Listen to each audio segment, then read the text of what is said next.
今日はバンプっていうとこかな。ラスベガスのライブハウスにラウドネスを見に行きました。ここはですね、初めて行きます。すごい楽しみです。楽しんできます。。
山下さんに質問があるんですけども、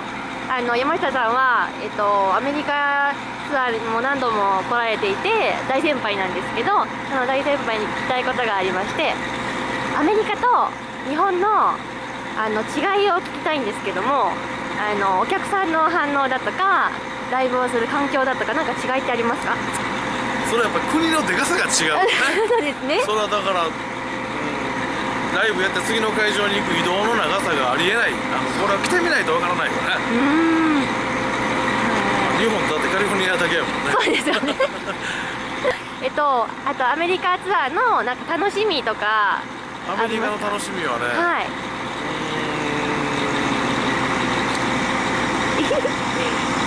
まあ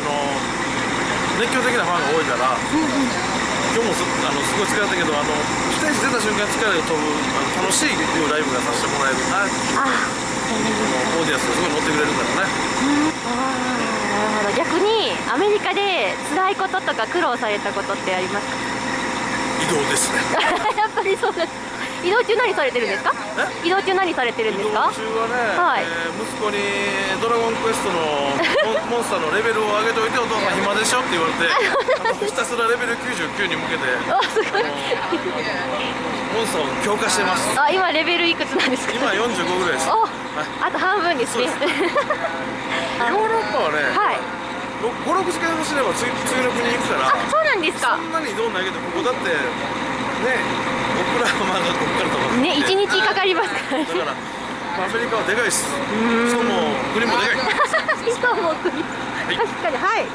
じゃあそうですね、アメリカのファンの方たちに向けて一言何かいただけますか？いつもありがとうございます。Thank you very much. Always. I hope,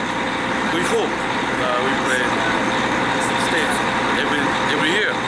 Coming back soon. Bye. ありがとうございました。山下さんでした。いやー、ラウドネスの皆さんお疲れ様でした。ありがとうございました。読んでいただいて。なんか、ご存知の方いるかどうかわかんないんですけども、私17歳の時に、ラウドネスのね、ドラマーの樋口さんとお会いして、そこからずっとね、ドラムを教えていただいたりとか、どっか、食事に連れて行ってくださったりとか、いろいろ、娘のように可愛がっていただいてて、で、なんかこう、ドラマー界のお父さんっていう感じだったんですよね。だからラウドネスの皆さんにお会いすると、なんかこう、お父さんとの、なんか、こう、友人に会いに来たみたいな、なんかそんな感じがして、すごい懐かしい感じがしたんですけど、ラウドネスの皆さんは、私がアメリカに行くきっかけをくださった方の一人でもありまして、実はなんだろうな、やっぱ日本で活動してて、私はアメリカのロックが、洋楽ばっかり聴いて育ってきたんで、アメリカのロックがすごい好きで、で、なんか樋口さんとかね、ラウドネスの皆さんはアメリカで唯一成功されたバンドっていうので、なんかその樋口さんが亡くなった時に、私も樋口さんと同じ景色が見たいなと思ったんですよね。アメリカ行ってツアー回ってどんな景色を見てきたんだろうって思って、でなんかちょっと行ってみようかなぐらいの勢いでアメリカに来たんですけど、樋口さん大きなものがすごい好きだったんで、でっかいこととかねすごい好きだったんで、私もでっかい大陸で思いっきりドラム叩きたいぐらいの気持ちでねアメリカ来たんですけど、その時にたまたまどれぐらい前かな、3年ぐらい前ですかね、アメリカツアー、全米ツアー回るきっかけを、あるバンドにいただいて、すごい最悪なツアーだったんですけど、もう毎晩警察沙汰になったりとか、ボーカル逮捕されたりとか、いろいろあったんですけど、そのツアー、初めて自分たちで運転して、まあ、回ったんですけど、その時に、行く会場、まあ、他州なんですけど、もちろん。行く会場で、お客さんに、お前日本人かって聞かれて、そうだよって言ったら、ラウドネス知ってるかって毎回言われるんですよね。どの会場に行っても言われて、俺ラウドネス大好きなんだよ、彼らはいいよねって言ってすごい言われて、で、なんか私もラウドネス好きなんだとか言ったりとかしてたんですけど、なんか、どこに行っても本当にラウドネスって、未だにすごいねぎわれてるんで、それすごいことだなと思って、なんかもう日本人イコールラウドネスってもうアメリカ人の中でそうやって成り立ってるのがすごいなと思って、なんか、そういうのを目の当たりにして、なんかラウドネスの皆さんの偉大さをやっぱり知って、なんだろうな、なんかラウドネス以降、あんまりアメリカ人の中で日本人って出てきてなくて、若い子の中ではね、ビジュアル系のバンドだったりとか、いろいろ有名な方たちはいると思うんですけど、なんかこう、日本人イコールこのバンドみたいなのが、やっぱいなくて、で、いつの間にか、なんか、日本人のドラマイコールミサイでしょみたいに言われたいなって思うようになって、もうね、まあそのツアーの後私は日本に帰ろうと思ってたんですよ、本当は。もう、なんか自分の